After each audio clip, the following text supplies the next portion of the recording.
وَاتْلُ مَا أُوحِیَ إِلَیْکَ مِن کتاب ربک، اور اے نبی تلاوت کیجئے جو آپ کی طرف وحی کی گئی ہے آپ کے رب کی کتاب میں سے. یعنی یہ جو سخت حالات ہیں جن سے آپ گزر رہے ہیں، دباؤ ہے آپ پر بہت شدید، اس میں آپ کے لیے سہارا کیا ہے؟ وَمَا صَبْرُکَ إِلَّا بِاللَّہ، اور اللہ کے ساتھ اپنا قلبی تعلق اور ذہنی رشتہ قائم کرنے کے لیے سب سے مؤثر ذریعہ کیا ہے؟ قرآن مجید کی تلاوت. وَاتْلُ مَا أُوحِیَ إِلَیْکَ مِن کتاب ربک، جو بھی آپ کی طرف وحی کیا گیا ہے آپ کے رب کی کتاب میں سے اس کی تلاوت کرتے رہا کیجئے. لا مبدل لکلماتہ، اس کی باتوں کو بدلنے والا کوئی نہیں ہے. وَلَن تَجِدَ مِن دُونِهِ مُلْتَحَدًا، اور اس کے سوا آپ کو کہیں کوئی پناہ نہیں ملے گی. پناہ دینے والا بھی وہی ہے، کوئی اور پناہ نہیں دے سکے گا.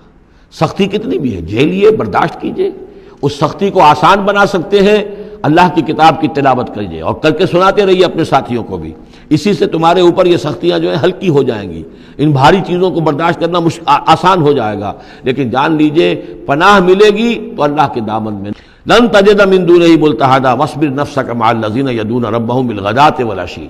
اور اپنے آپ کو روکے رکھیے اور صبر کیجئے ان لوگوں کے ساتھ جو اپنے رب کو پکارتے ہیں صبح و شام. یہ اگرچہ غرباء میں سے ہیں، یہ بلال ہیں، یہ عبداللہ ابن ام مکتوم ہیں، یہ نابینا ہیں، یہ ابو فقی ہیں، یہ غلام ہیں، یہ عمار ہیں، اور یہ اسی طریقے سے خباب ہیں، لوہار ہیں. یہ لوگ جو ہیں آپ ان کی رفاقت کو غنیمت سمجھیے. وَاصْبِرْ نَفْسَكَ مَعَ الَّذِينَ يَدْعُونَ رَبَّهُم بِالْغَدَاةِ وَالْعَشِيِّ يُرِيدُونَ وَجْهَهُ، وہ اللہ کی رضا کے طالب ہیں، طلبگار ہیں، اللہ سے محبت کرنے والے ہیں. وَلَا تَعْدُ عَيْنَاكَ عَنْهُمْ، اور دیکھیے آپ کی نگاہیں ان سے ہٹ کر ادھر نہ جائیں جن کے پاس دولت ہے. انہم ترید زینت الحیات الدنیا، کہیں آپ کی نگاہ ادھر نہ جائے جہاں زیبائش ہے، آرائش ہے، دنیا کی چمک دمک ہے، دولت ہے. آپ ولید بن مغیرہ کی طرف تو متوجہ ہوں اور عبداللہ ابن ام مکتوم کی جانب نہ ہو. معاذ اللہ، ایسا نہ کیجیے. یہ بالکل وہی بات ہے جو ہم سورہ ہجر میں بھی پڑھ چکے ہیں. وَلَا تَمُدَّنَّ عَيْنَيْكَ إِلَىٰ مَا مَتَّعْنَا بِهِ أَزْوَاجًا مِّنْهُمْ زَهْرَةَ الْحَيَاةِ الدُّنْيَا، یہ جو بھی ہم نے ان کو دے رکھا ہے دنیا کا ساز و سامان، چمک دمک، اس کی طرف آپ کی نگاہیں نہ اٹھیں. وَلَا تَعْدُ عَيْنَاكَ عَنْهُمْ، آپ کی نگاہیں ان سے ہٹ کر، انہیں نظر انداز کر کے ان لوگوں کی طرف نہ متوجہ ہو جائیں. ترید زینت الحیات الدنیا، تو کیا آپ بھی دنیا کی، کہ لوگوں کو یہ گمان ہونے لگے، شک ہو جائے کہ آپ کی نگاہ میں بھی دنیا کی زینت کا جو ہے بہت اس کی اہمیت ہے. وَلَا تُطِعْ مَنْ أَغْفَلْنَا قَلْبَهُ عَنْ ذِكْرِنَا، اور مت بات مانیے اس کی جس کے دل کو ہم نے اپنی یاد سے غافل کر دیا ہے. وَاتَّبَعَ هَوَاهُ، اور جو اپنی خواہش نفس کی پیروی کر رہا ہے. وَكَانَ أَمْرُهُ فُرُطًا، اور اس کا کام جو ہے وہ اعتدال سے بہت ادھر ادھر ہو گیا ہے. وَاتْلُ مَا أُوحِیَ إِلَیْکَ مِن کتاب ربک لا مبدل لکلماتہ وَلَن تَجِدَ مِن دُونِهِ مُلْتَحَدًا. وَاصْبِرْ نَفْسَكَ مَعَ الَّذِينَ يَدْعُونَ رَبَّهُم بِالْغَدَاةِ وَالْعَشِيِّ يُرِيدُونَ وَجْهَهُ وَلَا تَعْدُ عَيْنَاكَ عَنْهُمْ تُرِيدُ زِينَةَ الْحَيَاةِ الدُّنْيَا. وَلَا تُطِعْ مَنْ أَغْفَلْنَا قَلْبَهُ عَنْ ذِكْرِنَا وَاتَّبَعَ هَوَاهُ وَكَانَ أَمْرُهُ فُرُطًا. وَقُلِ الْحَقُّ مِن رَّبِّكُمْ فَمَن شَاءَ فَلْيُؤْمِنْ وَمَن شَاءَ فَلْيَكْفُرْ إِنَّا أَعْتَدْنَا لِلظَّالِمِينَ نَارًا أَحَاطَ بِهِمْ سُرَادِقُهَا صدق اللہ العظیم. اور پڑھا کرو اس میں سے کہ جو وحی کیا گیا ہے آپ کی جانب آپ کے رب کی کتاب میں سے، اس کی باتوں کا بدلنے والا کوئی نہیں، اور نہیں پاؤ گے تم اپنے لیے اس کے سوا کوئی اور جائے پناہ. تھامے رکھو، روکے رکھو اپنے آپ کو ان لوگوں کے ساتھ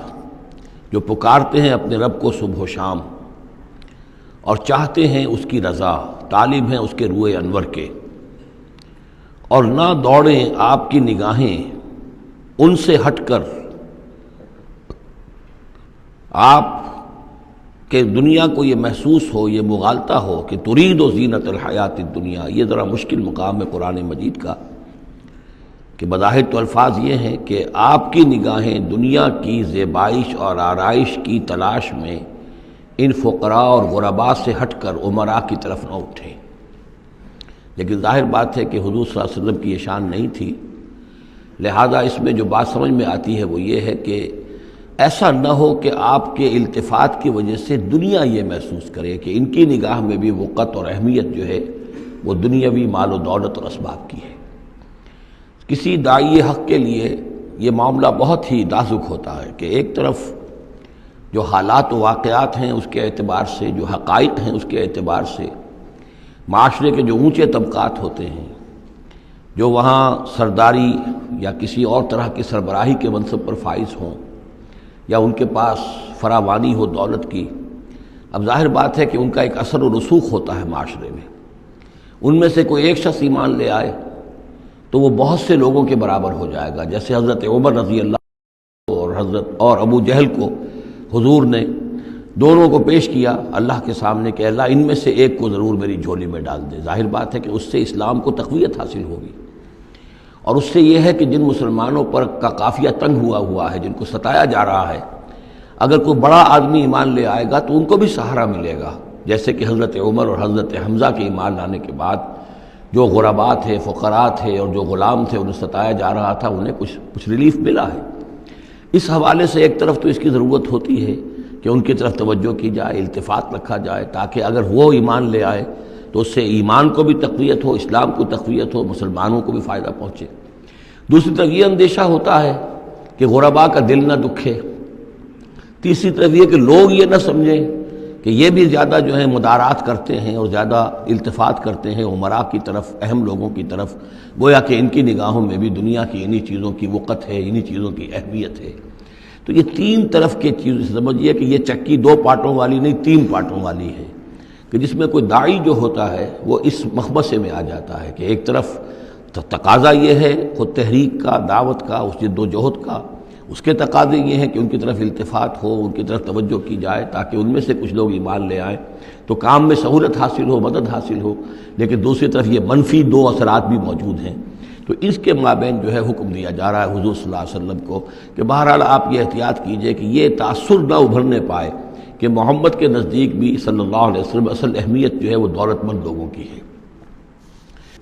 وَلَا تُطِعْ مَنْ أَغْفَلْنَا قَلْبَهُ عَنْ ذِكْرِنَا، اور مت کہنا مانیے ان لوگوں کا، یہ جیسا کہ میں نے بارہا عرض کیا ہے کہ دباؤ پڑ رہا تھا سرداران قریش کی طرف سے کہ کچھ ہماری بات مان لیجئے،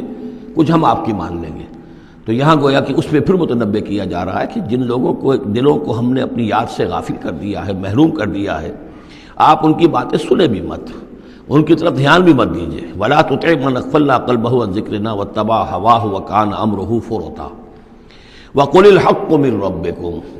یہ جو مضمون ابھی ہم نے دوبارہ پڑھا ہے، اس کو آپ دیکھیں گے کہ یہ 21ویں پارے کی آغاز میں پھر دوبارہ آئے گا کہ جب بھی شدید کشاکش کا دور آیا ہے تو اس میں یہی ہدایات اللہ تعالیٰ کی طرف سے آئی ہیں حضور کو اور حضور کی وساطت سے تمام اہل ایمان کو کہ قرآن مجید کے ساتھ تمسک جو ہے اور مضبوط کرو، قرآن مجید کے ساتھ اپنے تعلق کو اور گہرا کرو، اور اس کو پڑھنا اور اس کا جو ہے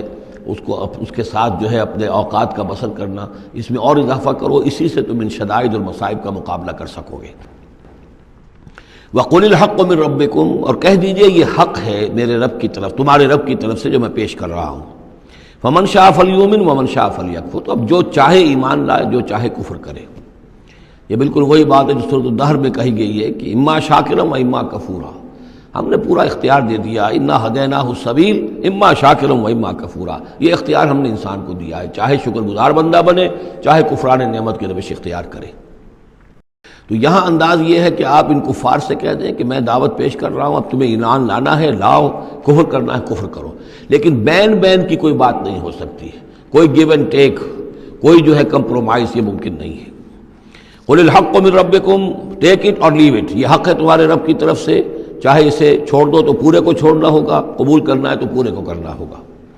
فَمَنْ شَاءَ فَلْيُؤْمِنْ وَمَنْ شَاءَ فَلْيَكْفُرْ إِنَّا أَعْتَدْنَا لِلظَّالِمِينَ نَارًا، ہم نے ظالموں کے لیے، کافروں کے لیے، مشرکوں کے لیے آگ تیار کر رکھی ہے، احاطہ بہم سرادقہا،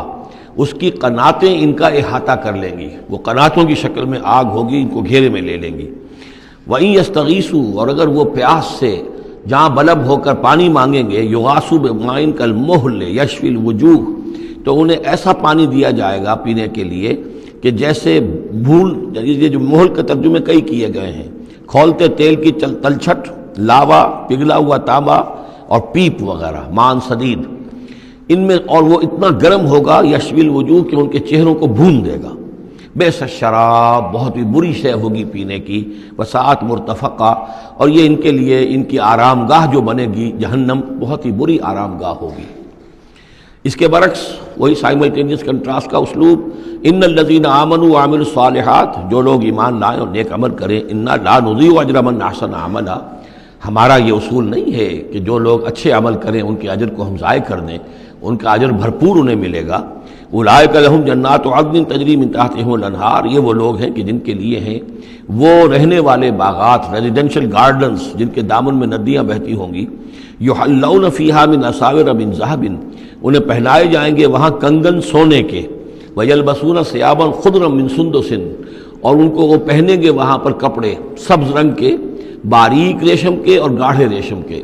یعنی اوپر کا لباس جو ہوگا وہ باریک ریشم کا ہوگا اور جو نیچے کا لباس ہوگا وہ گاڑھے ریشم کا ہوگا۔ متکئین فیہا علی الارائک، اور وہ وہاں پر تکیہ لگائے ہوئے، ٹیک لگائے ہوئے بیٹھے ہوں گے تختوں کے اوپر۔ نعم الثواب، کیا ہی اچھا بدلہ ہوگا، وحسنت مرتفقا، اور کیا ہی خوب ان کے لیے آرام گاہ ہوگی۔ 5ویں رکوع میں ایک مکالمہ آ رہا ہے دو اشخاص کا۔ ایک شخص وہ ہے کہ جس کو اللہ نے دنیاوی نعمتیں جو بھی اس دور کی تھیں بھرپور دی ہیں،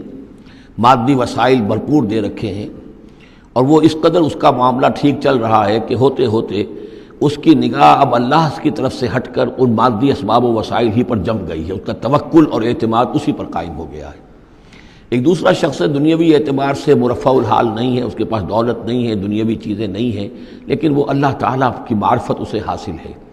وہ اس دولت مند آدمی کو کوئی نصیحت کرتا ہے کہ تم اللہ کو بھول گئے ہو، تمہیں چاہیے کہ ہم تمام چیزوں کے اوپر جو بھی اللہ نے تمہیں دی ہیں اس کا شکر ادا کرو، اس کا حق ادا کرو۔ لیکن اس نے اپنے گھمنڈ میں آ کر اسے بہت تلخ جواب دیا کہ میرے پاس یہ سب کچھ ہے، تو گویا کہ میں اللہ تعالیٰ کا لاڈلا ہوں، چہیتا ہوں، تم جوتیاں پٹخار رہے ہو، تمہارے پاس کچھ نہیں ہے، تمہاری کوئی حیثیت نہیں ہے، تمہاری یہ حیثیت ہی نہیں ہے کہ مجھے تم واعظ بھی کہو۔ لیکن یہ کہ اس پر پھر جو ان کے درمیان معاملہ ہوا تو انہوں نے کہا، اس شخص نے، کہ ہو سکتا ہے کہ اللہ تعالیٰ تمہارے اس سارے دولت کو اور مال و اسباب کو ضائع کر دے، لیکن یہ کہ اس نے کہا کیسے ہو سکتا ہے، میں نے سارا بندوبست ٹھیک کیا ہوا ہے۔ بہرحال نتیجہ یہ نکلا کہ اللہ تعالیٰ نے اس کی اس پوری دولت کو ایک طریقے سے ضائع کر دیا، اور پھر وہ اپنے ہتھیلیاں ملتا رہ گیا، کف افسوس ملتا رہ گیا، اور اس نے کہا ہائے کاش کہ میں نے اپنے رب کے ساتھ شرک نہ کیا ہوتا۔ حالانکہ اس پورے رکوع میں کہیں کسی دیوی کا، دیوتا کا، کسی اور الہہ کا کوئی ذکر نہیں ہے۔ تو اس رکوع میں سمجھنے کی بات یہ ہے کہ ایک شرک ہے مادہ پرستی کا شرک،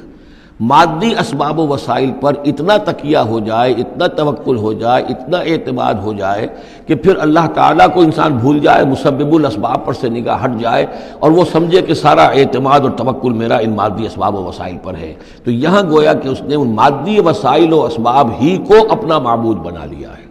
تو یہ شرک ہے جو اس دور کا سب سے بڑا شرک ہے۔ اس دور میں بت پرستی کا شرک بہت کم رہ گیا ہے، اب ستارہ پرستی کا شرک کہاں رہ گیا ہے؟ کون لوگ ہیں جو ستاروں کو پوجتے ہیں؟ اب تو انسان سمجھتا ہے ستاروں تک تو ہم پہنچ ہی جائیں گے،